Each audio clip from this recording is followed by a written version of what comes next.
Siempre se usó la clasificación histológica, que de hecho la OMS la va, no sé qué vamos a hacer ahora que no estamos más en la OMS, capaz que no se la tomamos más.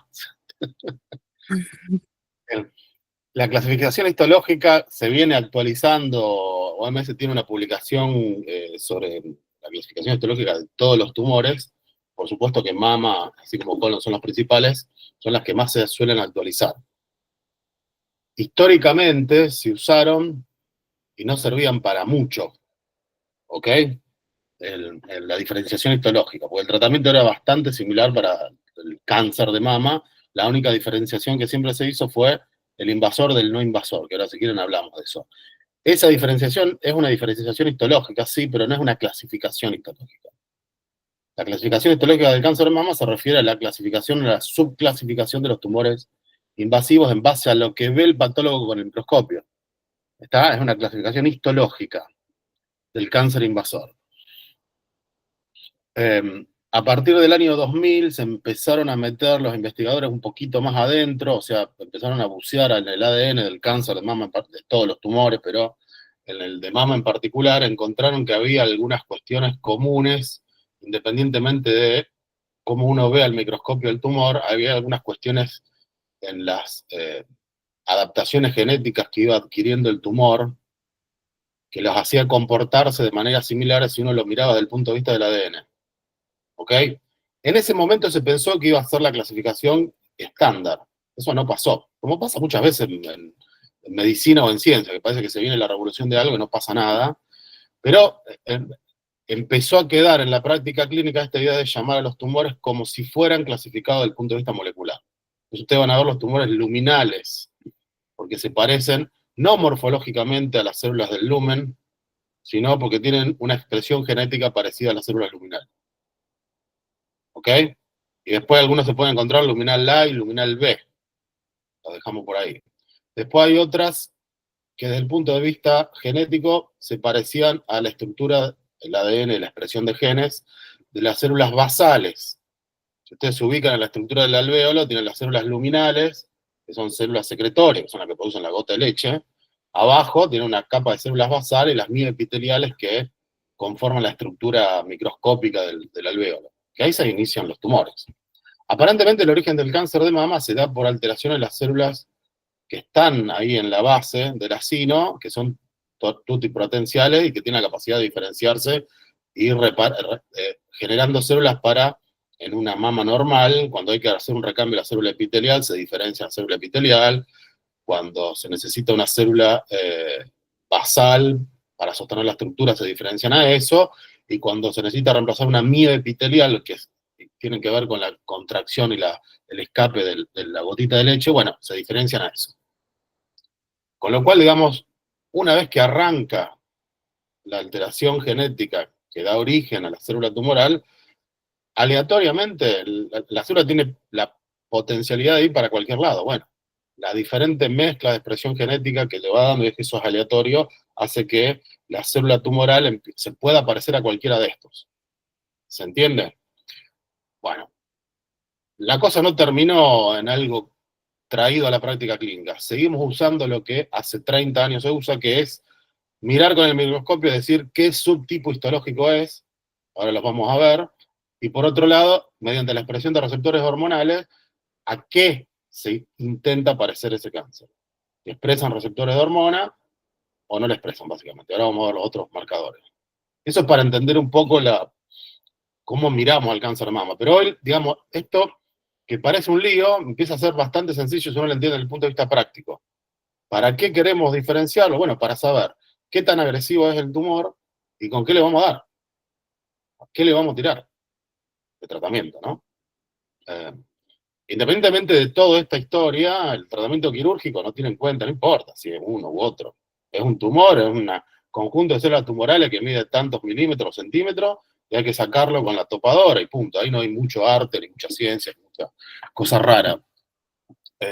Pero desde el punto de vista terapéutico, sí ahora entendemos mucho mejor, digamos, qué medicamentos ir dirigiendo para cada subtipo. Y una forma fácil de entenderlo es decir, bueno, los luminales, que se parecen a las células luminales, y que son un poquito más tranqui desde el punto de vista de la agresividad biológica, los tumores HER, y los triples negativos. Los triples negativos o los basales, entre comillas, que son los que en el año 2000 Charles Perú dijo, bueno, tienen la expresión genética de las células basales. Que uno entiende las células basales y la no expresión de receptores ya llama la atención de que le hace pensar en algo más agresivo, más indiferenciado. Y todo lo que sea oncología, cuanto menos se parezca al tejido de origen, obviamente la enfermedad tiende a ser un poco más agresiva. ¿Ok? Entonces, vamos de vuelta. ¿Hay que saber la clasificación histológica? No. Ustedes se van a parar, esto no lo digan. Están grabando, parar la grabación. No, mentira. Ningún docente se va a acordar ni yo me acuerdo de la clasificación histológica actual de OMS, que son más de 20. Excepcionalmente uno se encuentra con esas variantes histológicas rarísimas, que están en el fondo de la lista. Sí hay, ¿puedo compartir pantalla? A ver si lo tengo a mano. Sí hay una lista de las variantes histológicas más frecuentes, que ustedes la tienen que saber y que la ven como parte de patología. A ver. Ahí está, avísame si sale. Tengo una conexión media lenta, a veces tarda en subir la...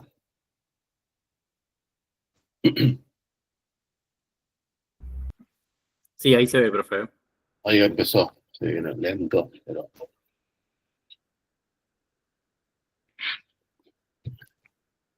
Ahí les paso la diapo. Que esta es la diapositiva del teórico. No la voy a maximizar, no importa. Ahí se ve, avísame si le llegó. Sí, sí, se ve, profe. Bien, bueno, como ustedes pueden ver, las dos primeras de la lista, el tipo no especial o NOS, que era el viejo ductal. Hay también una confusión con esto, porque todo el tiempo le decimos carcinoma ductal y parecen a las células de los ductos, no es así. Digamos, el 80% de los tumores de mama es un tipo no especial, o sea, el común y corriente que no tiene nombre, de hecho se llama así, tipo no especial. NOS es la sigla en inglés. Y el resto son los tipos especiales. Entonces, cuando usted le pregunta, bueno, clasificación histológica del cáncer de mama, bueno, la forma más frecuente es el tipo no especial, y luego hay más de 20. El problema cuando uno dice un número, corre el riesgo que algún docente te diga, bueno, enumerame los 20 tumores no especiales. La puta que te parió. Tienen que decir, la más frecuente es el carcinoma de tipo no especial, que se ve alrededor del 80%, y que en general, digamos, desde el punto de vista práctico, muchos lo siguen nombrando con el nombre del viejo carcinoma ductal invasor. Ese es el clásico cáncer de mama, y que clínicamente tiene las características que uno ve en los libros, en los teóricos, que es el cáncer más durito, el que forma un nódulo estrellado, etcétera, con todas las características clínicas, o sea, duro la palpación, duro pétreo. ¿Por qué? Bueno, porque el conjunto de células tumorales también tiene un estroma que participa del cáncer y que intenta hacer una estructura, obviamente, totalmente desordenada, y como la cantidad de estroma es importante, uno lo toca eso. Eso es lo duro del cáncer. ¿Está? En definitiva, lo que quiere hacer ese tumor es formar una glándula mamaria. Lo que pasa es que tiene una información completamente errónea y hace cualquier cosa. Pero eso es lo que uno ve como una imagen estelar en la mamografía, que muchas veces deja calcificaciones porque las células se reproducen tan rápido que empiezan a dejar los depósitos de calcificación en la zona donde van muriendo, donde van entrando en apoptosis. Esas estrellas que son digamos, los ramilletes de tejido fibroso que intentan anclar y armar una estructura de sostén de las células tumorales. La angiogénesis aumentada, que le permite verlo en estudios por imágenes, por ejemplo, como resonancia, como el gadolinio pasa muy rápido y se pinta como una lamparita. En la ecografía, donde las células están tan entrevesadas entre sí que los ecos no pasan, ustedes ven un cono de sombra y unos bordes irregulares. Bueno, todo eso es el carcinoma ductal, el típico. El segundo en frecuencia es el llamado lobular invasor, que ustedes ven ahí, se llevan entre los dos casi el 90%, y el resto es los patrones denominados mixtos, porque tienen un entrelazamiento de estos dos, el tubular, el mucinoso, el medular, el papilar. Bueno, con esos primeros 4 o 5 como para nombrar algunas de los más frecuentes, y el resto olvídense, no tiene sentido perder tiempo ahí. ¿Qué característica tiene el lobular? Todo lo opuesto al que vimos recién, que es el viejo, el tipo en especial. No tiende a ser una estructura desmoplástica fuerte, y esto tiene un porqué, ahora lo sabemos, tiene un defecto genético que no permite que se unan las células entre sí. Entonces es un tumor que es todo medio fofito y que no genera un tejido de sostén tan importante como el tipo en especial, con lo cual no suele formar un tumor palpable. E inclusive a veces no genera una imagen visible característica en los estudios por imagen. Entonces el tipo es bastante engañoso y solemos encontrárnoslo ya cuando es bastante más avanzado en términos de tamaño. Esa es la característica del lobular. Un defecto genético que no les permite a las células adherirse muy bien entre sí, con lo cual no forma una estructura homogénea, que es la característica del cáncer más frecuente, que es el NS. ¿Ok? Luego tenemos unas variantes que sí, desde el punto de vista pronóstico, solo teniendo en cuenta la clasificación histológica, son de mejor pronóstico, que es el tubular, el mucinoso, el tubular y el mucinoso. De hecho, digamos, algunas guías clínicas, las americanas, por ejemplo, lo separan como tumores de buen pronóstico, independientemente del resto. El resto nosotros habitualmente tomamos para definir estadificación, pronóstico y terapéutica, la cantidad de enfermedad, que es lo medible, y la agresividad biológica, que es el dato que nos da en parte la histología y en parte la inmunistoquímica. ¿Ok? Hasta ahí con la clasificación histológica. O sea, características generales del NOS versus la del lobular para tener un contraste entre los dos, y el resto mencionar algunas variantes histológicas que tienen mejor comportamiento biológico, que es el tubular y el mucinoso, por ejemplo, ¿sí? El más frecuente de encontrar en la práctica clínica como tumor de muy buen pronóstico es el tubular. Habitualmente son lesiones chiquititas que rara vez evolucionan o sea, no recuerdo haber visto un carcinoma tubular de 3-4 centímetros, no existe. Pareciera como que se hacen visibles hasta 1 centímetro y quedan ahí. Ninguna mujer tuvo una evolución desfavorable con carcinoma tubular. Entonces, en el momento que nos sentamos con la biopsia con una mujer, habitualmente menopáusica, esa es otra característica del tubular.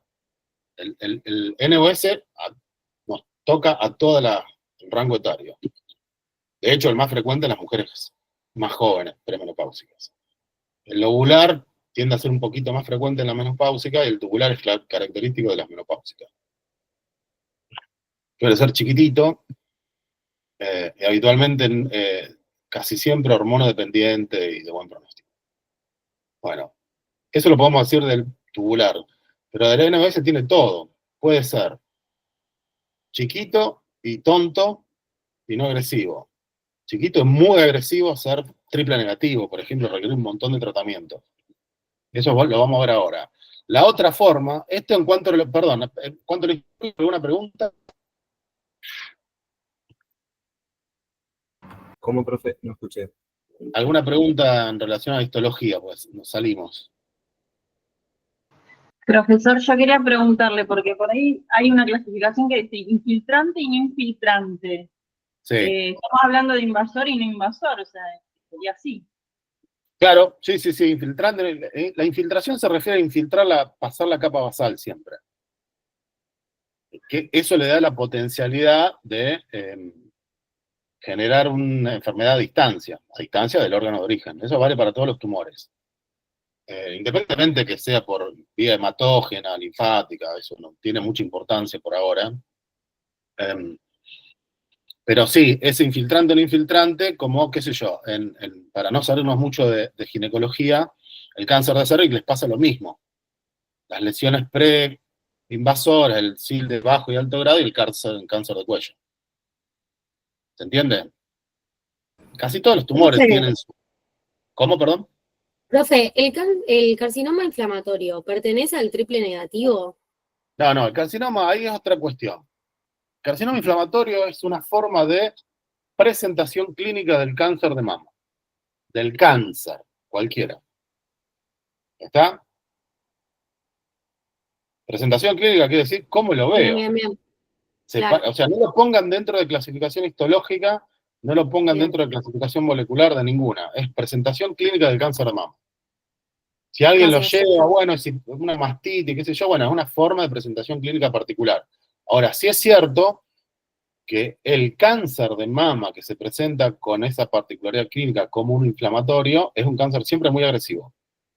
Y puede ser de tipo luminal, de tipo triple negativo, de cualquier forma. ¿Ok? ¿A qué viene esta cuestión de que la mama se presente como roja, indurada, que parece una mastitis, pero no lo es? A diferencia de la inflamación por patógeno, por estáfilo, acá lo que ustedes tienen es infiltración de los linfáticos subdérmicos por células tumorales. Taponan toda la circulación linfática y ustedes hacen como un mini linfedema en la piel. ¿Sí? Aumenta la vascularización local, bueno, ven colorado. Si usted hace una mamografía, la piel está engrosada, o una eco, es lo mismo que uno ve, por ejemplo, en una mastitis infecciosa. ¿Está? Pero es eso. Olvídense, sáquenlo de la clasificación. Lo pueden mencionar, bueno, cómo se presenta el cáncer de mama con un nódulo duro, pétreo, fijo, poco móvil, en algunas circunstancias con eritema. Eso se llama carcinoma inflamatorio, una forma de presentación muy agresiva al cáncer de mama. ¿Sí? Doc, Yo tengo una duda. una pregunta que quería hacerle era, desde el punto de vista práctico, es poco redituable estar discutiendo la parte histológica con respecto a lo que es el tratamiento, teniendo en cuenta de que lo que tenemos más que tener en claro para resolver los problemas en un examen y en la práctica clínica es si es luminal, luminal B, HER2 o triple negativo. Sí, eso es verdad. De todas maneras, tenés que tener alguna idea de lo, por lo menos nombrar, saber que hay una clasificación que la maneja OMS, que tiene muchas, está bien, no digan un número para no meterse en brete, pero tienen varios sublógicos, entre los cuales los más frecuentes son y nombran 4 o 5. Porque también hay algunos subtipos histológicos que suelen ser, por ejemplo, si yo les digo a ustedes a esta altura seguramente lo saben, un triple negativo, un tumor que tiene un pronóstico medio complicado. Eso lo tienen todo claro, ¿no? Por definición. Bueno, hay algunas variantes histológicas que por su propia característica intrínseca no expresan ninguno de estos marcadores y no deja de ser un tumor de buen pronóstico. ¿Ok? No importa, no me quiero meter en cuál porque se van a meter en quilombo. Me interesa que sepan los primeros 4 o 5 de la lista que les pasé hace un ratito. ¿Ok? Sí, sí, está bien. Así que, no, por eso, si uno entra en detalle en algunas circunstancias, uno usa el tipo histológico para entender que no es un tumor agresivo per se. Pero en realidad, en la mayoría de los ateneos de tumores, discutimos cánceres ductales en el 90%, y raramente aparece alguna variante rara. Entonces uno dice, bueno, está el tumor, es triple negativo porque es tal variante histológica, no me interesa que sea triple negativo. Pero esas son discusiones que aparecen de vez en cuando. El otro dato, aparte del dato histológico, alguien me había preguntado la diferenciación de invasor y no invasor, es lo principal, obviamente, ¿sí? El no invasor, que sería el carcinoma ductal in situ, se llama así por la clasificación histológica, se sigue llamando. Hubo alguna de grupos de Europa que quisieron empezar a cambiarlo y hacer una nomenclatura parecida a lo que es las lesiones intraepiteliales de cervix. ¿Está? Pero no pegó. Los patólogos dominantes dijeron que no rompan las bolas y que seguían con la vieja nomenclatura. Una lástima, porque seguimos teniendo este problema eh, del ductal y lobulillar invasor, bueno, no importa, del ductal in situ y el lobulillar in situ. Esas son las dos variantes del carcinoma no invasor. ¿Está? Que sí tiene algunas características particulares. El carcinoma ductal in situ suele ser el clásico que se presenta con las microcalcificaciones. Rara vez forma una lesión palpable. Más ahora, en los últimos 30 años que se usa la mamografía, que es, en general uno se lo encuentra a partir de las microcalcificaciones que va dejando. Esas micros se van depositando adentro del ducto, por eso es intraductal. Las células tumorales llenan el ducto, no llegan a invadir la basal, y como la tasa de recambio es muy alta, se empiezan a llenar como caquita de paloma dentro del del túbulo. Y eso es lo que uno empieza a ver en la mamografía. ¿Está? El lobulillar in situ no tiene nada clínico ni imagenológico para que en general nos lo encontremos. O sea, suele ser un hallazgo. Por ejemplo, tengo un nódulo, lo biopsio, tumor benigno, maligno, y al lado había carcinoma in situ. O en la cirugía nos lo encontramos, cuando hacemos los cuadrantes, este diagnóstico terapéutico, y viene el carcinoma lobulillar in situ. Suele ser un hallazgo incidental. Pero el ductal in situ sí es una entidad propia, que de hecho lo tratamos como un carcinoma invasor, desde el punto de vista local. O sea, se saca el in situ, el volumen que está ocupando, se irradia la mama afectada y se dosa estrógeno para ver si es sensible al tamoxifeno o no. O sea, el carcinoma ductal in situ es una forma de cáncer no invasiva, no invasora, que a pesar de eso localmente se trata como si fuera un invasor. Es decir, saco el volumen de mama afectada con un margen libre, irradio la mama donde estaba el tumor, le doso estrógeno, solamente estrógeno, y progesterona, pero bueno, el que vale es el estrógeno, y si el tumor es sensible a los estrógenos, le puedo dar tamoxifeno preventivo a la paciente. ¿Está? Profe, pero tengo Sí. una consulta en relación a esto. Que recién dijiste que se dosaban los estrógenos para ver si es sensible al tamoxifeno. Sí. Yo he entendido que en vez del dosaje de estrógenos a la persona, se hace la inmunohistoquímica en la biopsia del tumor para ver si tiene Sí, los receptores. Eso es correcto, yo lo dije con otras palabras, pero es así. En realidad, se le hace. Una vez que uno tiene la muestra de biopsia, sea por una punción histológica, o sea, necesitamos tejido, o la enucleación de la enfermedad completa, por una cirugía, el patólogo tiene un doble trabajo. Primero, establecer el diagnóstico histológico mirando el microscopio, y segundo, con técnicas de inmunistoquímica, evaluar la expresión de receptores hormonales. Ese doble trabajo lo hace el patólogo, ¿sí? O sea, Y ahí sí, perdón. también sería válido dosar los niveles de estrógenos a la persona. No, ojo, no te confundas, por eso parece claro. Lo que yo he expresado así, uno habla todo el tiempo así en el laburo, pero no dosamos estrógeno en sangre, no. Listo. No. Perdón, ahí para que no se confundan, está bien la aclaración que pedís. En realidad, cuando uno dice dosaje, está evaluando expresión de receptores hormonales en la muestra de tumor. Conjuntamente se hace la de progesterona, y desde hace 20 años la expresión del HER2, que es una proteína de transmembrana de superficie, que está en toda la célula, que está expresada en un montón de tejidos, y que particularmente en el cáncer de mama, lo pueden ver, qué sé yo, cuando vean gastro, el cáncer gástrico también se usa, el HER2 sobreexpresado es como una... ¿cómo es? Es marca para el tumor, eso. Es una proteína que tiene que ver con la estimulación de crecimiento, reproducción de celular, etc. Hay una conexión directa entre HER2, segundo mensajero, y el ADN del tumor. Entonces, usted tiene sobreexpresado el HER2, el tumor ese tiene una tasa de reproducción mucho más rápida. 20, sí, más o menos.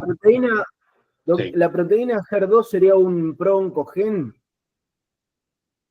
Qué difícil. En realidad, los pro o anti-oncogenes tienen que ver con... No es un pro-oncogen. O sea, sí. Porque yo antiguamente teníamos que había esa diferencia entre el oncogen y el anti-oncogen, donde era sí, lo que pasa es que vos cuando hablas de proto y anti-oncogenes son los segmentos de ADN que codifican para permitir el sobrecrecimiento o el control del ciclo celular.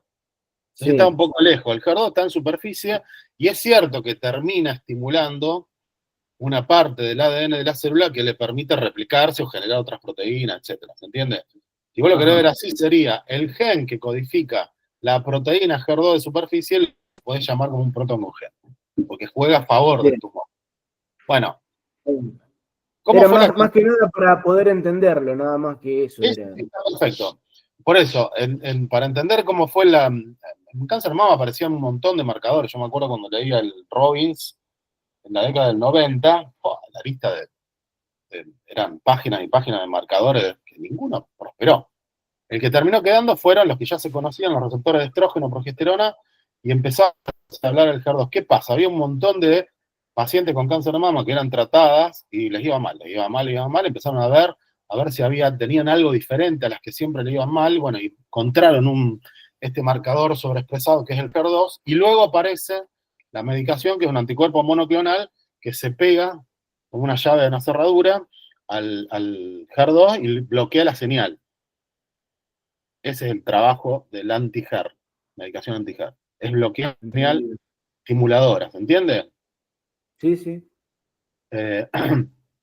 Lo mismo, bueno, ahora llegamos a la terapéutica, pero para entender, la inmunistoquímica, hoy por hoy lo que se pide es expresión de receptores, para que Joaquín no se enoje, no es dosaje en sangre, de receptores de progesterona, no pasa nada, la sobreexpresión o no del HER2, y hay un marcador que usamos bastante, que es un marcador de proliferación celular que se llama Ki67.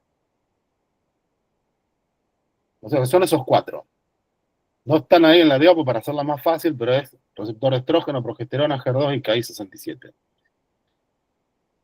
Básicamente, como ustedes lo ven ahí, de la mezcla de los 3 primeros, uno puede entender un poco frente a qué tumor está y qué medicación empezar a pensar, a usar.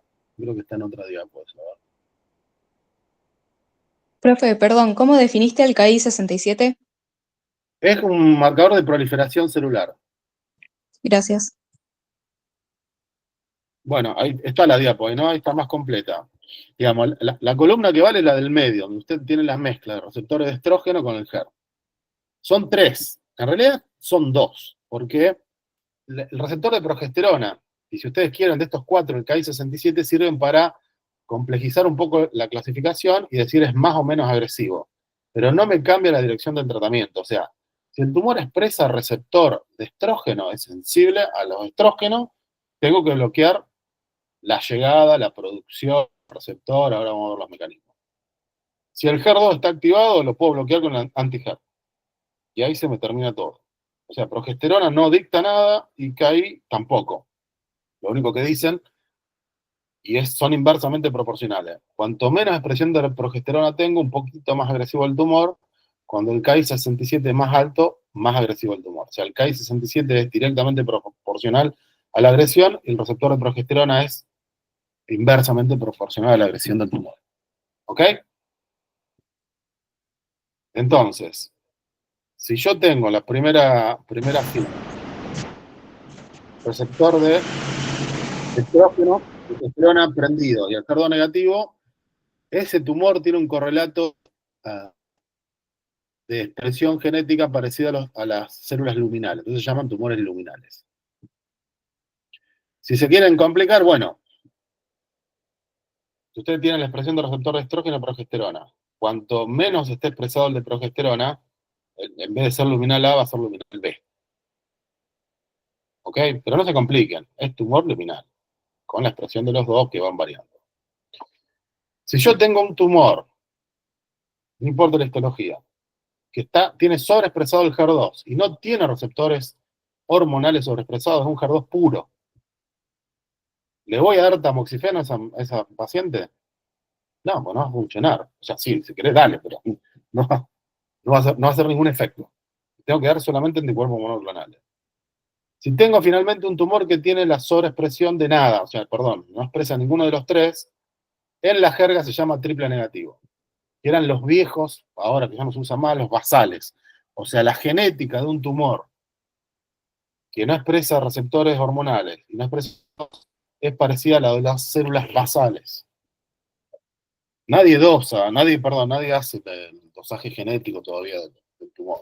Por eso seguimos usando la inmunistoquímica y desde el punto de vista semántico, o sea, de puro bla bla, para entendernos, decimos, es un tumor luminal. Cuando nosotros nos juntamos y decimos, bueno, esta paciente tiene un tumor luminal, por detrás de eso sabemos que expresa receptores de estrógeno y HER nada. Tiene un HER puro, no expresa receptores hormonales, y un triple negativo, nada de nada. ¿Ok? Bueno, y en la última fila, obviamente, el triple positivo tiene los 3 prendidos. A partir de eso, entendemos qué terapéutica va a funcionar y cuál no. Esto es lo mismo que dosar sensibilidad antibiótica a una bacteria, una infección bacteriana. ¿Ok? Entonces, en ese sentido, si tengo receptor de estrógeno activado, le voy a dar, se llama hormonoterapia, paradójicamente, que es una antihormonoterapia. Si la enfermedad se alimenta... No me quedó muy claro. ¿Puedo hablar? Sí, claro, dale. Te escucho. Hola, Cris era la que preguntó.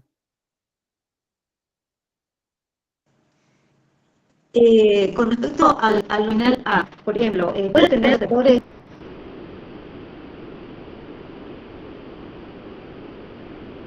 A, puede tener de estrógeno positivo y de progesterona negativo. Claro, sí, sí, sí. Sí, el que vale es el estrógeno, siempre. Después hay una cuestión, es siempre el estrógeno. El estrógeno prendido es expresado, lo pone ya como un tumor luminal. Punto. Sí, te escucho. Sí, sí. Se te va un poco la señal. No sé si me estás escuchando. Entendí la pregunta. Y el luminal B también puede tener dos variantes.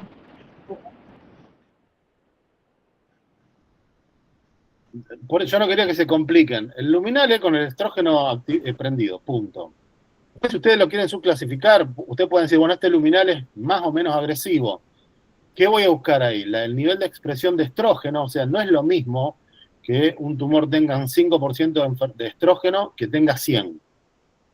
Si yo no le doy ningún tratamiento de nada, solamente saco el tumor, tiene más pronóstico, va a tener mejor pronóstico la mujer que tenga 100% de expresión de estrógeno que la que tenga 5. ¿Se entiende? El otro que juega es el receptor de progesterona. Si tengo una paciente con 100 de estrógeno y 100 de progesterona, es mucho mejor que tener 100 de estrógeno y 0 de progesterona. Los dos son luminales. Si ustedes la quieren complicar, el primero, 100 y 100 es luminal A, el segundo, 100 y 0 es luminal B. ¿La quieren más compleja? Meto el KI67. El valor de corte está en discusión entre los especialistas. Aquí lo quieren saber ustedes. Por ejemplo, el 20% como punto de corte de expresión de KI67 de la diferencia en luminal A y DB, independientemente de la expresión de receptor. Es un quilombo. Desde el punto de vista práctico, para mí es más fácil decir, tiene el estrógeno positivo, va a responder a la hormonoterapia, es un tumor luminal. Déjenlo ahí. No se hagan tanto quilombo. ¿Sí? ¿Estamos ahí? ¿Alguna duda con respecto a esto?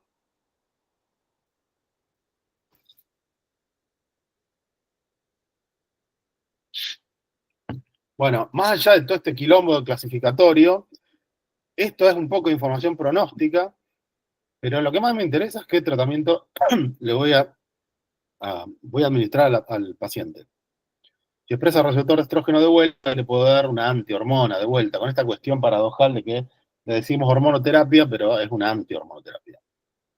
Si tiene un HER2 positivo, le tengo que dar anticuerpos monoclonales, y ya les digo que siempre va asociado con quimioterapia el anticuerpo monoclonal. No funciona solo. ¿Está? Hay como una sinergia entre la droga.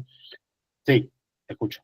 Una consulta, con ya más o menos pensar que si es un tumor que tiene receptores de estrógenos, vos le vas a dar un inhibidor de la aromatasa, que si es receptor de progesterona, le vas a dar tamoxifeno para que inhiba a los receptores de progesterona, y que si es HER, le vas a dar anticuerpos, va a trastuzumab. Sí. Bueno, pero no es tan así, escucha, Joaquín. El que te comanda la hormonoterapia o la antihormona es el receptor de estrógeno, no importa el de progesterona. Es más, hay una cuestión que es raro encontrar, casi no existe el tumor, por una cuestión que tiene que ver con la expresión de los genes. Cuando el receptor de estrógeno no está 0 y el de progesterona es alto, ese resultado es un error del inmuno. No existe eso. El patólogo lo tiene que repetir. ¿Está? En el caso de que vos te encuentres, por ejemplo, un tumor con 0 de estrógeno y 1 o 2 de progesterona, no va a funcionar el tamoxia igual. Es más, no importa ni el receptor de progesterona. No importa si es 1, 0, 10, 100. el tamoxifeno va a funcionar siempre cuando el estrógeno esté prendido. Entonces ya está estudiado esto. La tasa de respuesta no es mejor ni peor de la hormonoterapia en relación a cómo esté expresado cuánto tengamos de progesterona. ¿Está? Ok. Bueno, con respecto a los tratamientos, vamos a hormonas para que no se mareen. Hay dos grupos de medicaciones. El bloqueante en la mama del receptor de estrógeno, que es el tamoxifeno, y el inhibidor de la producción de estrógenos en periferia, que es el inhibidor de aromatasa enzima, que está en la periferia, en la tejido adiposo. El tamoxifeno funciona en cualquier calidad de estatus reproductivo. Como bloquea el receptor de estrógeno, no importa dónde se esté produciendo el estrógeno. Si tenés 30 y tenés ovarios y funcionan, va a andar. Tenés 80, va a andar. No hay problema. Con los inhibidores de aromatasa sí hay un problema.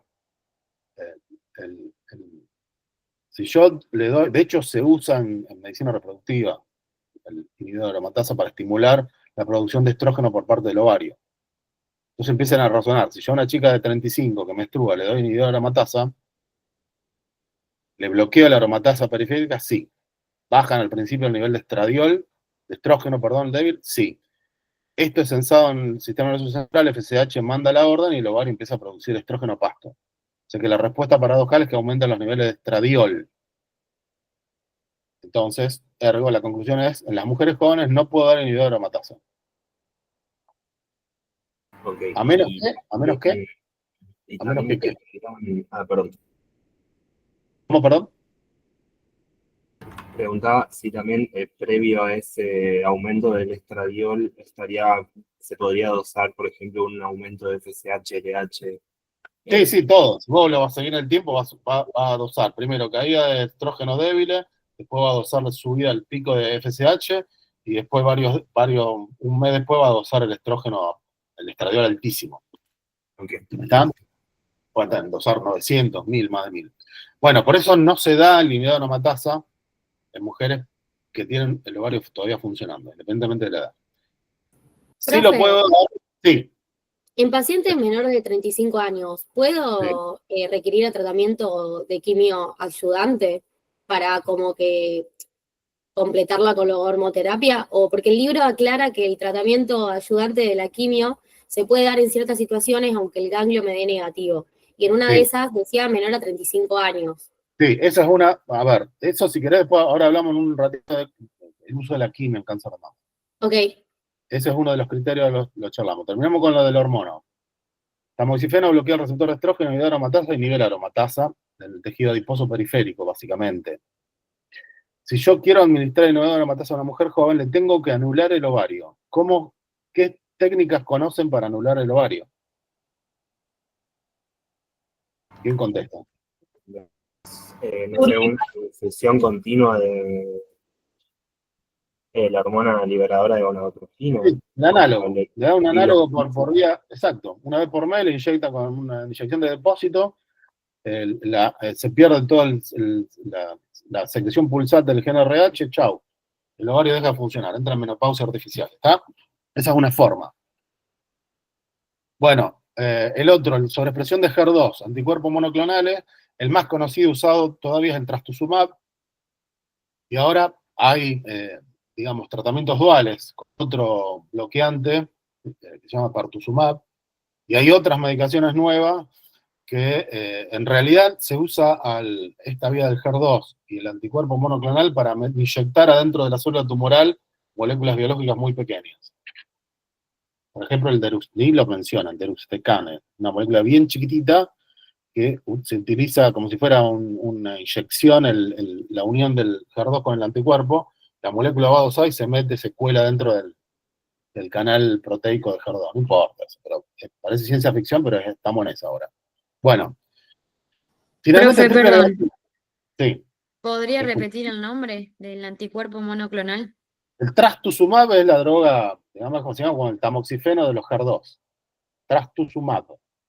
Todos los anticuerpos monoclonales en oncología terminan con el MAP. Trastuzumab, pertuzumab y un montón. Gracias. ¿De dónde salieron los anticuerpos monoclonales? De Milstein, vale. Exacto, le dieron el premio Nobel. ¿Quién lo dijo? Alde Rosario. Bien. Bueno, espérenme un cachito, tengo que contestar una llamada. Un segundito.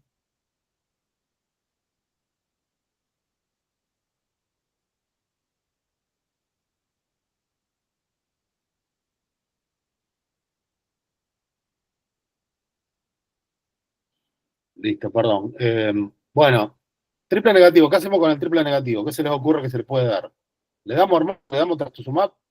O sea, anti-HER. No, nada. No. Quimio. Exacto, no queda otra. Y ahí tengo una indicación de quimio, no sé quién había preguntado. La imposibilidad de dar otros tratamientos dirigidos, ¿sí? Segunda indicación de quimioterapia, cuando el HER2 está activado, porque se dan siempre juntas. ¿Ok? Tercera indicación de quimioterapia, cuando la enfermedad tiene mal pronóstico, no por estos marcadores, sino por otro que utilizamos, que es el volumen de enfermedad.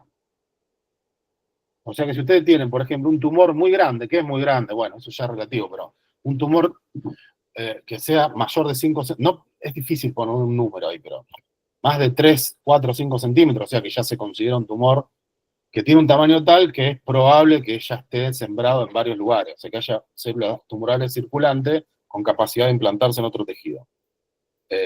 Ahí va la quimio, o sea, tumores de gran tamaño, volumen. O el compromiso de la axila, que es otro indicador indirecto de enfermedad que se está diseminando. ¿Ok? ¿Qué hay de, no sé si, no es tan importante, pero bueno, como cosa nueva, es que los triple negativos empiezan a tener un tratamiento un poco más específico, que son las llamadas, entre comillas, inmunoterapia. Que de vuelta, es un nombre raro porque es como hormonoterapia. No es una terapia, no es que toman vitamina C ni cosas así estrambóticas. Lo que hacen las medicaciones de este tipo es inhibir una respuesta inhibida. O sea, el tumor lo que hace es inhibir a los linfocitos natural killer. Los linfocitos T que tienen capacidad de atacar directamente las células tumorales, le envía una señal inhibitoria. Entonces lo que hace la medicación, inmunoterapia, es cortar la señal inhibitoria. Por eso se inhibe una señal inhibitoria, el natural killer queda liberado como un perro y va a atacar el tumor. Esa es una medicación relativamente nueva, no es relativamente barata, ese es el problema que tenemos, es extremadamente cara, y es una medicación un poco más específica para los tumores triple negativos. ¿Sí? A ver si está.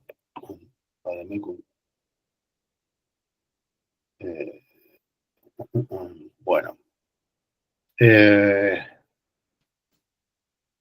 Ahí vimos las indicaciones de quimio, la que había preguntado. Bueno, la edad es el valor de corte artificial en 35. En general, lamentablemente, la mayoría de las mujeres menores de 35 suelen recibir quimioterapia. ¿Está? Porque implícitamente los tumores en mujeres muy jóvenes suelen tener una agresividad biológica intrínseca y requieren de uso de quimioterapia en general, independientemente de toda la expresión de receptores, etc. ¿Sí? Bueno, ¿alguna pregunta? Profe, yo tengo una pregunta, pero no en relación al tratamiento ni a la clasificación, sino en cuanto al tamizaje. Eh, Porque tengo entendido que, por lo general, la primera mamografía, sin factores de riesgo, sin antecedentes familiares, eh, se hace por primera vez a los 50 años.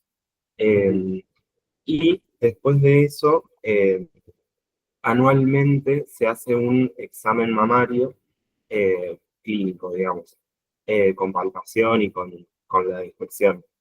Pero el examen mamario, no la mamografía, se empieza a realizar antes, o sea, como en una consulta médica, digamos, de Sí. control.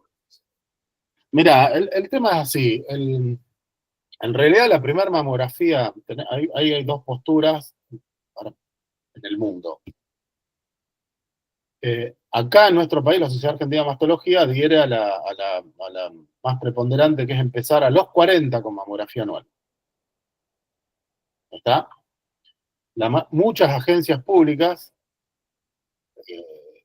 incluyendo nuestro Instituto Nacional de Cáncer, y por ejemplo Inglaterra y muchos países europeos que tienen salud pública en general, hablan de empezar a los 50 con un intervalo un poco más largo, cada 2 o 3 años.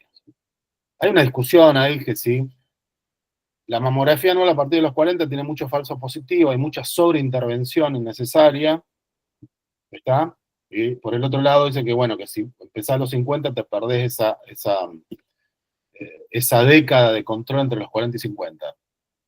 Lo que está apareciendo ahora, cuando uno ve 20, 30 años para atrás, que la incidencia de cáncer de mama en mujeres menores de 50 está aumentando. Entonces, bueno, ahí empieza la discusión, se rediscute esto de los 50. En conclusión, para ser políticamente correcto, hay que decir, empezamos a los 40, una por año, punto. Y el examen clínico es parte del examen médico. El autoexamen dejó de ser como parte del screening. Entonces, en general, lo que se llama, trasladado al español, que queda horrible, es el autoconocimiento de las mamas. O sea, que la mujer conozca cómo son las tetas de ella, ella misma se la toque, de manera tal que si nota algo fuera de lo común, vaya a la consulta. ¿Está? O sea que el screening es mamográfico, punto. No es ni clínico ni otra cosa. Mamografía una vez por año, una a partir de los 40, o sea, los 40 la primera, y luego una por año. Después uno puede cambiar esto si hay antecedentes familiares y hay antecedentes de cáncer muy temprano, uno toma la edad del tumor más temprano diagnosticado como para rearmar la edad de inicio de los controles en una mujer determinada, ¿sí? Creo que hay preguntas. No sé si hay o lo escuché que se indica una mamografía para aquellas mujeres que han tenido familiares con cáncer de mama, Sí. como mínimo a los 35 años, o si no, que la primera mamografía tiene que ser 10 años antes del Es el inicio. más fácil de acordarse, Rubén. 10 años antes del caso más precoz en la familia. O sea, si vos tenés a ver, ojo con eso, porque mi abuela tuvo cáncer a los 60, entonces vos empezarías a los 50. No, tenemos a los 40, uno por año, bla, bla, bla. ¿Se entiende? Bien. Esto Sí. estando con edades un poco más precoces. Por ejemplo, mi mamá tuvo cáncer a los 42. Bueno, hay que plantearse la posibilidad de empezar a los 32. Medio tirado de los pelos, pero por ahí se empieza la discusión. Después uno va afinando. Y ahora uno puede ir más fino todavía haciendo estudios genéticos para ver si hay algún factor de riesgo genético que merezca la pena, si da positivo, hacer controles un poco más exhaustivos o con otro tipo de tecnología. O a edades más tempranas.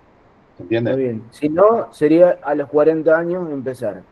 Sí, por ahí alguno te puede decir la primera de base a los 35, una boludez. Eso es empezar a los 40, una por año. Directamente. Bien. Profe, Sí. con respecto a la enfermedad de Payet, ¿sería una forma de presentación al igual que el carcinoma Igual que el inflamatorio? inflamatorio. Sí, tal cual. Es cuando es el cáncer que te tocan en los conductos principales. O sea, es un cáncer de mama, pero está tan cerca de superficie, sale por la punta del pezón, que es mama. La areola es piel, el pezón es mama. Entonces, si la lesión empieza en el pezón, hay que pensar en Payet. Si la lesión empieza por la areola, tenés que pensar en otra cosa, en lesión, en algo cutáneo, no un cáncer, qué sé yo. No me sale ahora, un eczema, que es lo más frecuente de ver. Por eso la cuestión de si es si usted tiene una lesión eczematoide en el pezón, lo primero que tenemos que tratar de indagar es si empezó por la periferia o por el centro del pezón. ¿Está? Más allá de que uno termina siempre haciendo un punch, una biopsia de superficie. Con un pequeño sacabocado se saca una muestra de 2 o 3 milímetros, eso se hace en consultorio y el patólogo ahí nos va a decir si es una lesión inflamatoria o es un cáncer de mama. ¿Sí? Claro, pero no entraría dentro de la división histoanatomopatológica. No, es claro, una presentación clínica, está perfecto, es así. Ok. Profe, yo tengo una duda. Dale. Con respecto al tratamiento con rayos, tengo entendido que cuando se hace la cirugía conservadora está indicado sí o sí, y después cuando se hace mastectomía, ¿qué indicación habría para hacer rayos en ese caso? De vuelta, cuando hay mucho volumen de enfermedad, compromiso de la axila. Y ahí sí hay un consenso, que esto está estudiado, digamos, a partir de qué tamaño la radioterapia empieza a tener algún efecto beneficioso en términos de disminuir la recaída local, que es a partir de los 5 centímetros. O sea, si usted hace una mastectomía y el tumor medía 55 milímetros, hay que hacer radioterapia para bajar el riesgo de recaída local. Es entendible, tiene una lógica, que en este caso se confirmó, que es que si vos tenés mucho volumen de enfermedad, por más que haga una mastectomía, tenés más chance de que reaparezca. Esto tiene también otra lógica que está estudiada, muy estudiada fue, inclusive se lo hizo a propósito para desjerarquizar la cirugía conservadora en la década del 70, que era, los patólogos, algunos empezaron a buscar tumores subclínicos, microscópicos, al lado, cercano, perdón, al núcleo. O sea, usted tiene un tumor de 2 centímetros, que lo tocan, lo ven en la mamografía, todo fácil. Si ustedes hacen una mastectomía, lo más probable es que encuentren focos microscópicos alejados del tumor original, ¿se entiende? Pues el cáncer no es una cosa mecánica, que nace en un lugar, planta bandera como un ser humano y tiene hijos ahí al lado y todo. No es eso. Son células, son procesos que pueden aparecer por desorden genético ahí cercano y en paralelo. Y por eso la radioterapia es útil cuando uno hace cirugía conservadora, bajar la recaída local. ¿Qué está haciendo? Si yo saco el foco de tumor, ¿para qué voy a irradiar la mama? Para esterilizar focos tumorales subclínicos microscópicos. ¿Se entiende? Por eso a veces cuesta entender que a pesar de que uno hace una mastectomía, una cirugía muy agresiva, haya recaída local igual. Queda una célula ahí dando vuelta, o una célula mamaria con potencialidad de generar un tumor, y en 10, 15 años, en 5, o lo que fuera, usted tiene un nuevo tumor, piel. Pasa eso. Profesor, Pero una bueno, consulta. sí, Con sí. respecto a las mujeres que tienen hipotiroidismo, que tienen que extirpar la tiroides, que ahora veo que hay mucha frecuencia. Con respecto a la iodoterapia, Sí. ¿qué pasa en las mujeres fértiles, 30, 35 años, que dicen que hay que esperar 9 meses después de la iodoterapia, o sea, para poder, no sé, tener un hijo si quieren? No, ahí ¿Cómo sería esa no, radiación de la no, yodo? no, eso puede ser con tratamiento con yodo marcado radioactivo, puede ser. Desconozco porque no tengo idea qué dosis usan. Puede ser por una cuestión de seguridad, pero no tiene nada que ver con cáncer de mama eso. No, Es no, una pero pregunta. como es ginecólogo también se me ocurrió porque, bueno, sabía que hay mucha frecuencia de mujeres con hipotiroidismo No, ahora. no sé no sé esto lo estudiaron ustedes o se lo dijeron en clase que aumentó el hipotiroidismo. No tengo idea. Yo ayer hablaba con un doctor y justo me comentaba eso, entonces se me vino a Puede la ser. cabeza todo. No, el tratamiento, a ver, si usan sustancias radioactivas, es probable que les recomienden no embarazarse por un tiempo. 9 meses parece mucho, pero lo desconozco. Realmente lo desconozco. Depende mucho de la dosis. Por ejemplo, nosotros usamos para detectar el ganglio centinela tecnesio, o sea, albúmina marcada con tecnesio. Esa albúmina la podemos usar en mujer embarazada. Usted le está hablando que la dosis radioactiva del tecnesio que usamos nosotros para ganglio centinela es mínima. De hecho, las mujeres se inyectan con el para ganglio centinela, puede estar rodeado un ejército de bebés que no va a pasar nada. Ahora, si la dosis para tratar el hipotiroidismo es más alta y puede ser potencialmente tóxica para un embarazo inicial, bueno, ese es otro tema, no te lo sé contestar a eso. Habría que No, buscar. sí, era porque como es ginecólogo, bueno, justo se me vino ayer No, esa no, charla y quería sacarme la duda. Bueno, muchas gracias. perdón, pero no te puedo contestar eso. ¿Algo más? Profe, esto Sí. del tamaño que dijo mayor de 5 centímetros, entonces cuando tiene mayor de 5 centímetros, primero hacemos la quimioterapia y después hacemos una cirugía. Bueno, el tema es así, cuando ustedes hacen diagnóstico de cáncer, la idea es que antes de aplicar cualquier tratamiento, ustedes piensan en la secuencia que más, la ideal para esa paciente en particular. Y ahí tenemos en cuenta la edad, el tamaño del tumor, el compromiso de la axila y el subtipo biológico, más que histológico.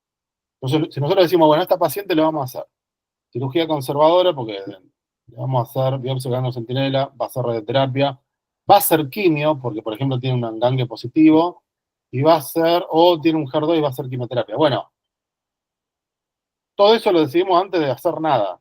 Es probable, y lo que hoy ya sabemos que es ideal, hacer la quimioterapia antes de todo el resto de los tratamientos.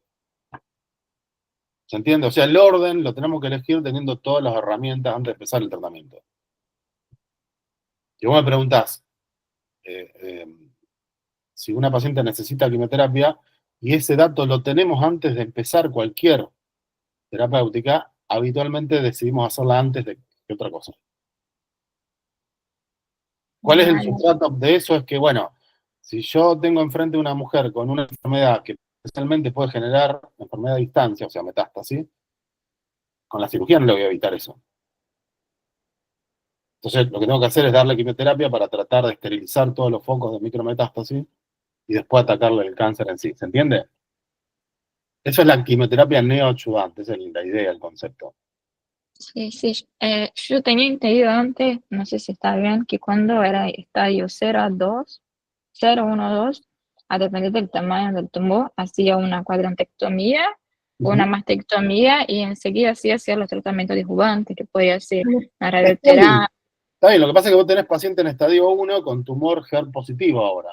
La biología te cambia un poco esta cuestión tan direccional que era la clasificación por estadio, que era una clasificación más anatómica, que tiene solamente en cuenta, ojo, si vos ahora te metés a ver la clasificación TNM de cáncer de mama, es un quilombo. Porque tiene en cuenta el TNM, o sea, lo medible de la enfermedad, la inmunistoquímica y ahora también la expresión genómica. No terminás más. Si se la quieren complicar, hay, muchas veces nosotros, una de las formas de indicar el uso no de quimio en tumores luminales, o sea, los que expresan receptores de estrógeno. Porque si el tumor es triple negativo, es fácil. Nada funciona, solo la quimio. Ahora, si el tumor expresa receptor de estrógeno, bueno, sabemos que hormonoterapia va, y la quimio va o no va. Bueno, ahí entran en juego los parámetros anatómicos clásicos. ¿Cuánto cáncer medible en la mama? Si hay tumor o no en la axila. Y ahora también podemos preguntarle a los genes del tumor si son sensibles a la quimio o no. Esos son los estudios genómicos. Entonces vos tenés tumores que, bueno, parecen buenitos y qué sé yo, pero resulta que por detrás son totalmente agresivos y requieren quimioterapia. Ahora, en general, para tener esa información genómica hay que operar a la paciente y luego hacer el genómico. Entonces la quimioterapia, si aparece la indicación, la vamos a dar adyuvante, como clásicamente antes se hacían los tumores TE. ¿Se entiende? Cirugía, estudio genómico, quimioterapia. Pero no se compliquen tanto. Después preguntar a alguno, para los tumores luminares solamente, hay estudios genómicos, no genéticos, para evaluar qué genes tiene expresados el tumor, no la mujer, para saber si la enfermedad es sensible o no a la quimio. Esos son el objetivo del estudio genómico. Entonces, nosotros le pedimos al patólogo la histología, le pedimos la inmunistoquímica, y después podemos llegar a pedir un estudio genómico, que salen entre $2.000 y $5.000.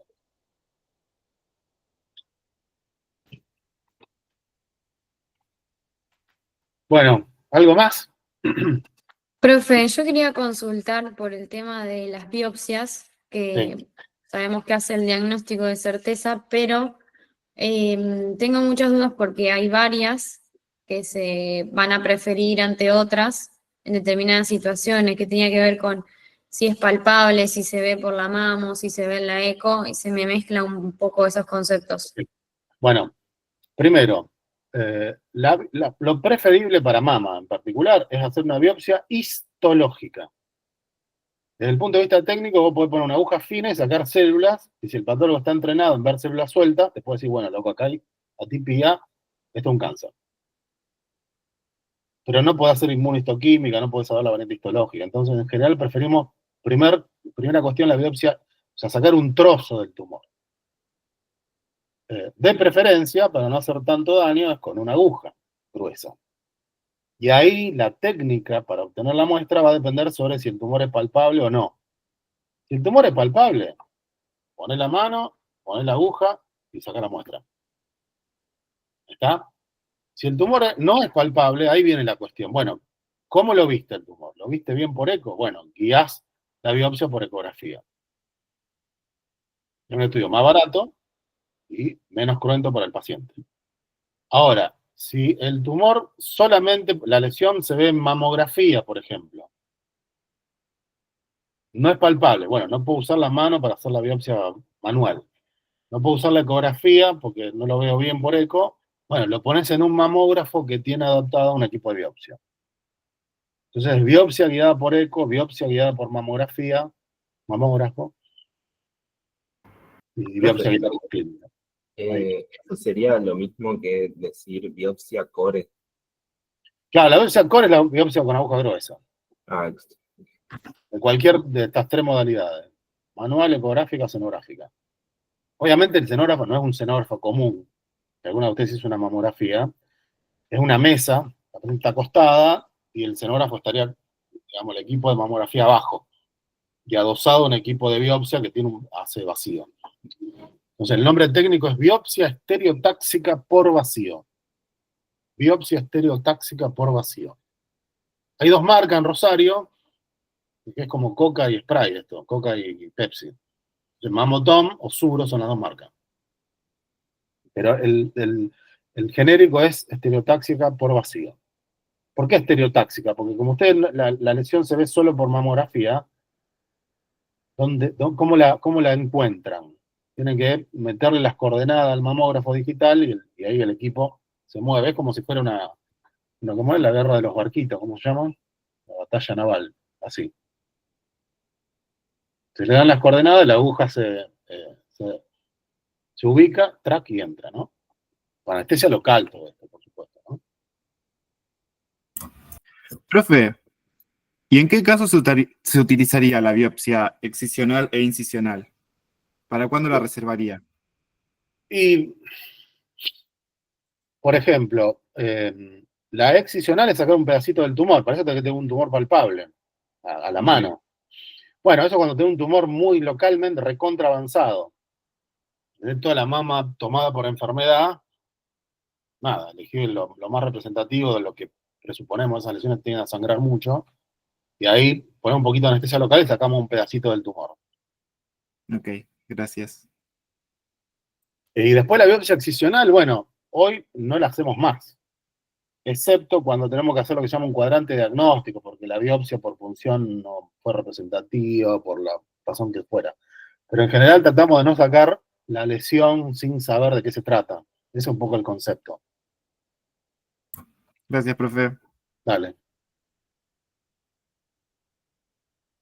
Y en el caso de una neoplasia benigna, por ejemplo, para saber si se trata de un fibroadenoma o de un tumor filoides, además de hacer métodos por imágenes como por ejemplo una ecografía, ¿se podría hacer también una punción por Sí, biopsia? lo que pasa con en general, a ver, los fibroadenomas, las lesiones bien características, clínicamente benignas, y que se correlación con la edad de presentación bien temprana, por ejemplo, a los 20 años. Una lesión redondeada, de bordes lisos, sólida, por eco, o que a la palpación son elásticas, móviles, que se portan como un fibroadenoma, y la edad del fibroadenoma, un fibroadenoma no le hacemos biopsia. Los filoides son tumores que aparecen entre los 40 y 50. Y dada la mayor incidencia de cáncer a esa edad, bueno, muchas veces esas lesiones que nos impresionan entre un fibroadenoma y un filoide, las biopsiamos para tener la seguridad. Ahora, desde el punto de vista de biopsia histológica, el patólogo a veces no, casi siempre le resulta muy difícil diferenciar entre fibroadenoma y filoides. Necesita tener el tumor entero para darle la certeza. Ahora, como las dos son lesiones benignas, bueno, nos quedamos, el patólogo habitualmente pone lesión fibroadenomatoide compatible con bla, bla, bla. No se juega mucho con la diferenciación histológica. A menos que ustedes saquen, nuclean el tumor completo, el patólogo les puede decir con certeza, es un fibroadenoma o un filoide.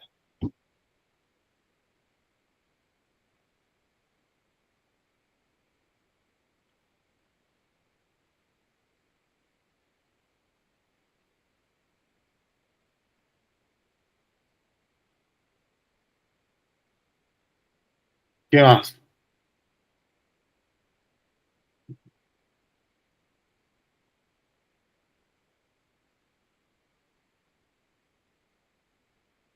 Doctor, buen día. Una pregunta. Las mamografías como método de screening, ¿hasta qué edad se hace más o menos?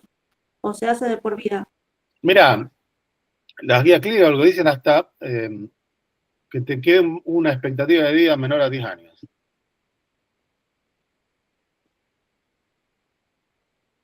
O sea que no te aclara nada eso, pero es así. La pregunta es, a ver, si yo tuviera no tengo abuela, pero yo tuviera una abuela de 80, no la hago hacer mamografía. No digan eso, que las mayores de 80 no hay que hacerle mamo. ¿Está?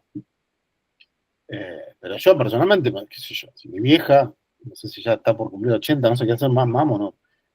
Eso tiene que ver un poco con la incidencia después de los 80 es muy alta de cáncer de mama, pero porque la incidencia va aumentando directamente con la edad. Sin embargo, la mayoría de los tumores diagnosticados después de los 80 son casi indolentes. Ahora, si vos lees cualquier guía clínica en Estados Unidos, en América, en Argentina, en Europa, todas te van a decir más o menos lo mismo. Que el screening debe continuarse hasta que la mujer tenga menos de 10 años de expectativa de vida. ¿Cómo estimás vos que te quedan menos de 10 años de expectativa? ¿Qué sé yo? Listo, gracias. Dale.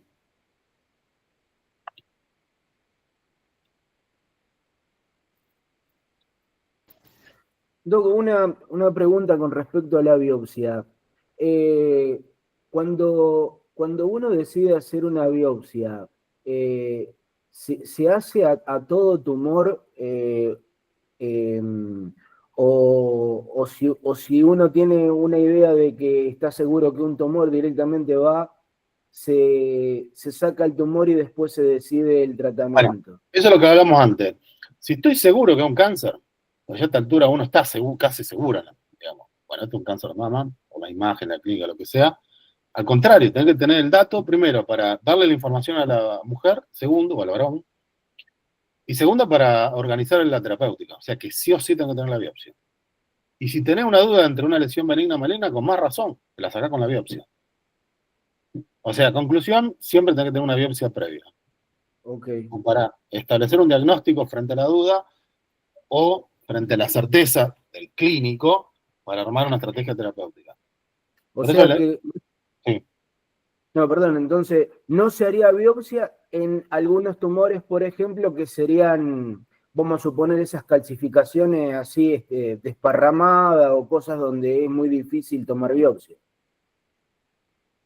Sí, en realidad hoy no es tan difícil. Hoy mediante los mamógrafos con digamos, la biopsia estereotáxica te permite biopsiar lo que vos quieras. Ajá. Es más, a veces cuando están esas calcificaciones difusas, que si son sospechosas, tomamos de 2 o 3 focos. ¿Se entiende? Por ejemplo, tenemos toda una mama, en la mamografía vemos que está tomado el cuadrante superior, y un súper externo, supónganse, y el ínfero interno. De manera tal de que si vos confirmás enfermedad tan alejada, no podés hacer una cirugía conservadora. Claro. Y hoy con la estereotaxia vos podés hacer en el mismo momento, tomás una muestra y después te vas al otro lado y tomás. Así que sí se puede hacer. Es raro que nos metamos el quirófano sin diagnóstico, chicos, hoy. Muy raro. Perdón, ¿y la muestra siempre se hace con aguja gruesa? Sí, por lo que habíamos hablado, tenés que tener histología. Hoy ya no, porque digamos con la citología, el cáncer de mama no te sirve para nada. Tenés que tener histología sí o sí.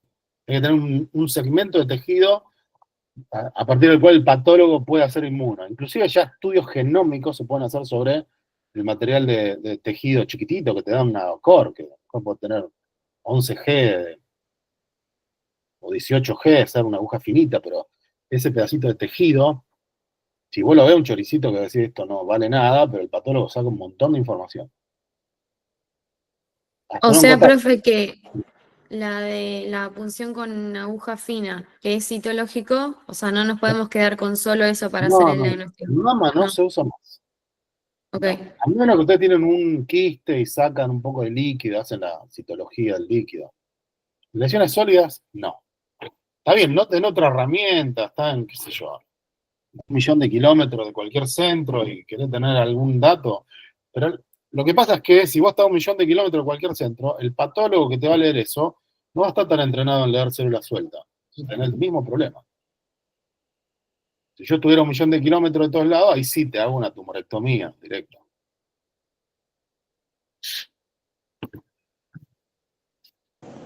Para los quistes, el quiste centinela, por ejemplo. Quiste, el ganglio centinela es una cosa, quiste es otra cosa, ojo. No sé qué me quería preguntar. Para las dos cosas.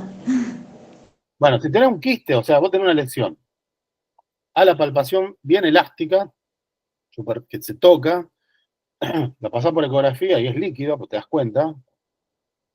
Para lo único que sirve la eco para diferenciar sólido y líquido. Y si le molesta a la paciente, se pincha con una aguja y se aspira el líquido. No es necesario hacerlo siempre, solo si hay molestias, si el quiste tiene mucho volumen, etc. El ganglio centinela no, ya es parte de la estadificación quirúrgica del cáncer de mama. O sea, vos inyectás una sustancia radiactiva, un colorante, y lo toman los linfáticos subdérmicos de la mama y los llevan a la axila. Y los primeros 1, 2, 3 ganglios que se estacionan, esos son los que marcan, hacen un muestreo de todo el territorio axilar correspondiente. Entonces vos con eso evitás tener que sacar todos los ganglios para ver qué está pasando ahí.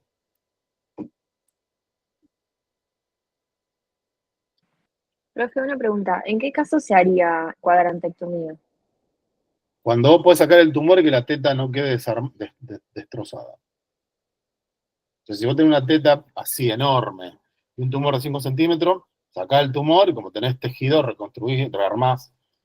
No hace falta hacer una reconstructiva ahí, pero ¿se entiende? Tiene que haber una relación entre volumen tumoral y volumen mamario y no hay un corte en el tamaño del tumor. Ah, ok. ¿Y la qué? ¿Y en la mastectomía hay algún caso que es determinante, bueno, con respecto a la extensión del tumor y Lo mismo. la gravedad? Sí, puede ser, por ejemplo, enfermedades múltiples focos.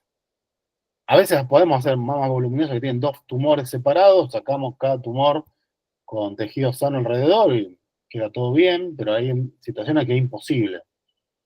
En la enfermedad multicéntrica, por ejemplo, múltiples, varios tumores, calcificaciones muy extensas, como hablamos hace un rato, que están confirmadas con varias funciones, o qué sé yo. Sí, compromiso de la piel, digamos, la enfermedad más avanzada. Ok, O gracias. hay mutaciones genéticas y la paciente quiere hacer una cirugía productiva de riesgo conjuntamente con la oncológica. Entonces sacamos el tumor y sacamos toda la glándula. Doctor, buen día, ¿cómo está? Quería hacerle Bueno. una consulta. A nivel ecográfico, quería saber sobre las lesiones sospechosas de malignidad. Quería saber si, o sea, al momento de expresar que son amorfas, toscas, heterogéneas, pleomorfas o lineales, es suficiente para decir que hay una sospecha de malignidad en una ecografía. ¿O habría que añadir algo más? No, ahí vos mezclaste la terminología que vos dijiste recién, es de microcalcificaciones en la mamografía. En la eco lo tienen ahí en la foto. Los bordes irregulares y el diámetro mayor perpendicular a la piel. ¿Lo ven al cursor? Esto es la piel. Sí. Eso es la piel. Entonces, el diámetro mayor es perpendicular, más sospecha de malignidad. Si hay un cono de sombra, más sospecha. ¿Por qué? Porque están todas empaquetadas las células. Entonces, se frenan los ecos y se genera un cono de sombra por detrás. Si el diámetro mayor es paralelo a la piel, no hay cono de sombra, y los bordes son bien lisitos como dibujado a lápiz, es más para pensar en una lesión benigna. Después acá los radiólogos utilizan en eco, en seno, en resonancia, la nomenclatura del léxico BI-RADS.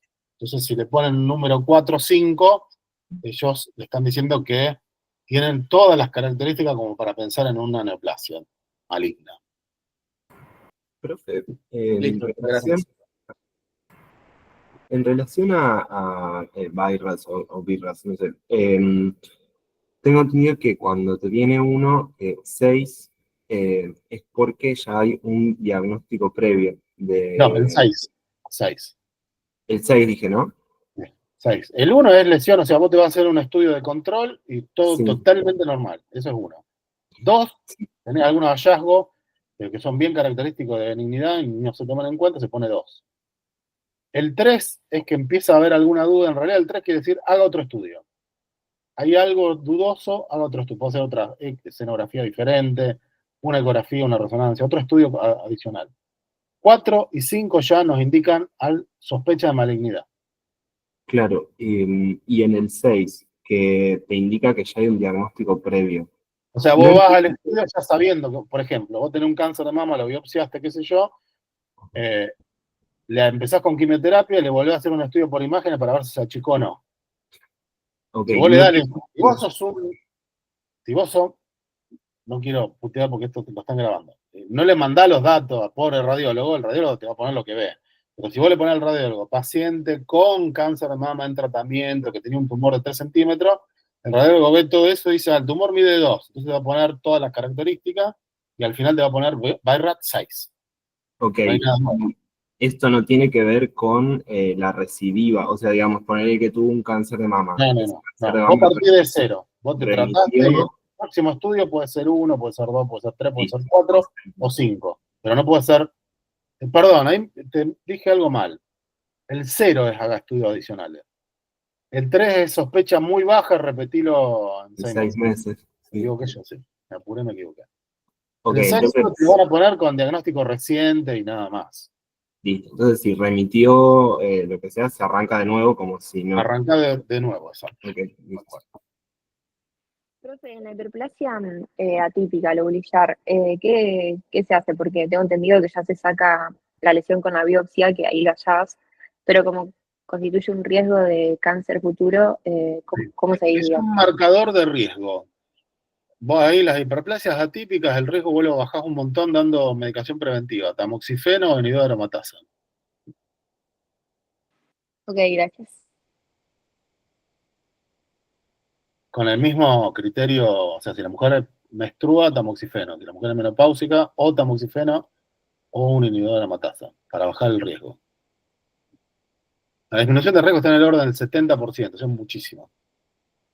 El riesgo de hiperplasia ductal atípica es más o menos 2% por año, acumulativo, y la disminución con medicación preventiva del 70%.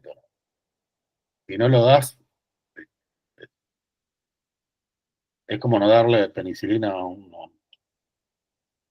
infección bacteriana. Qué antiguo penicilina. Bueno, ¿qué más? Profe, yo tengo una duda. Sí. En el caso de que la paciente venga ya o por un autocontrol o lo que sea, que ya se palpó un nódulo o nosotros por un examen clínico le palpamos un nódulo, lo caracterizamos, lo estudiamos en forma clínica. Después para los exámenes complementarios, ¿directamente vamos a la mamografía o pedimos antes una eco y después junto a la mamografía?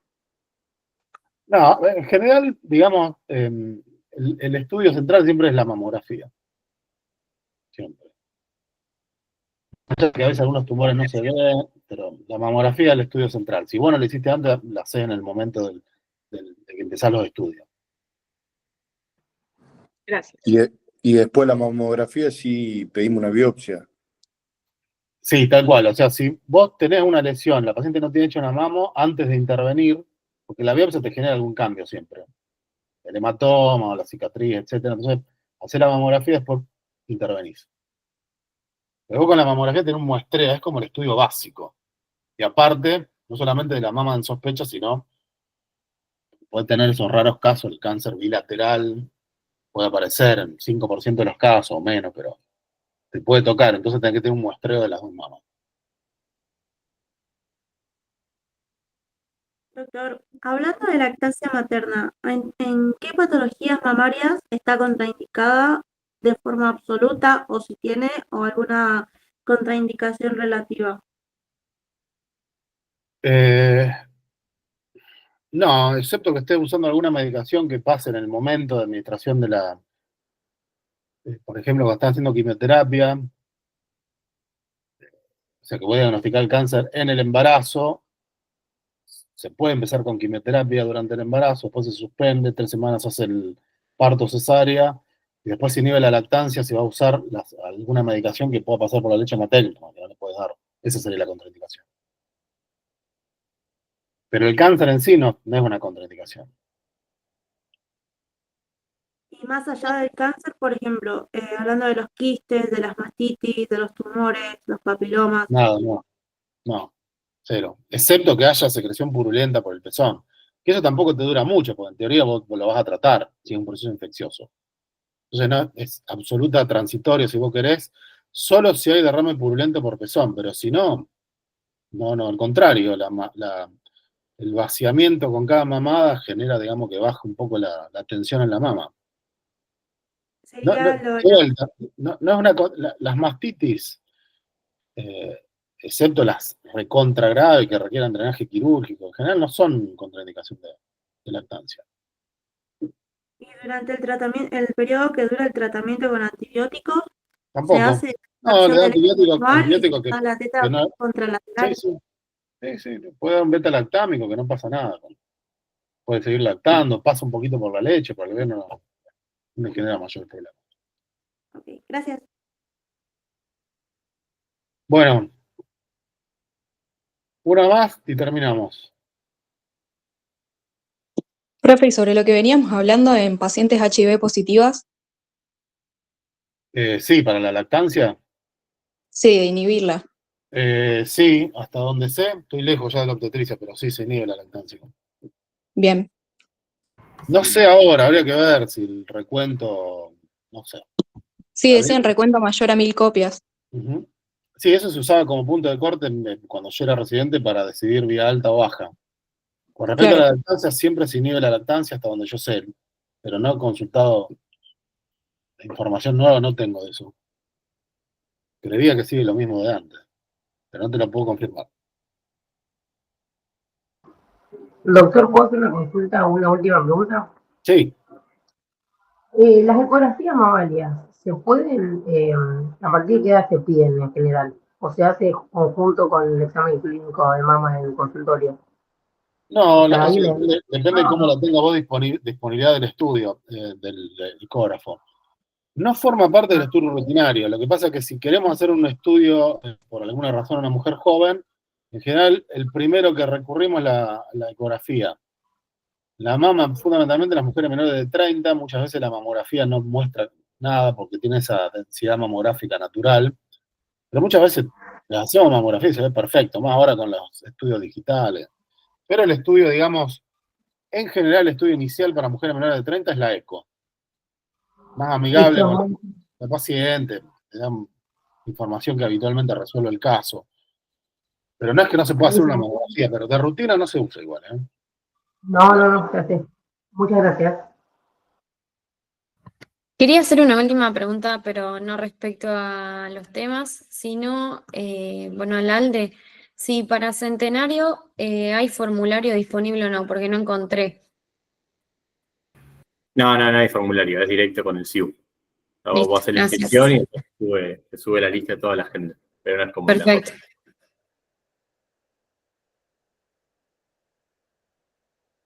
Ahí Luciana Ponce en la clase anterior dijeron que sí era contraindicación de la lactancia del HIV positivo. Debe ser así, los obstetros están mal al tanto de esto.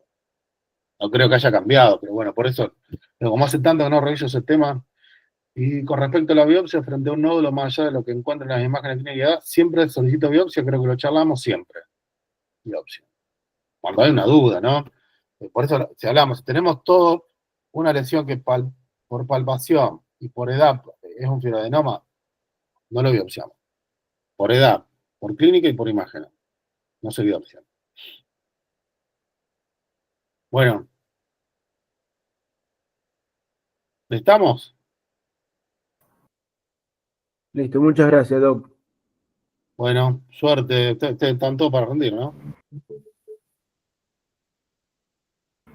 Bueno, que les vaya bien. Gracias, profe. Muchas gracias. No, Gracias, Gracias, profe. Gracias, profe. Nos vemos, chicos. Hasta luego. Voy Gracias, cortando. profe. Gracias, profe.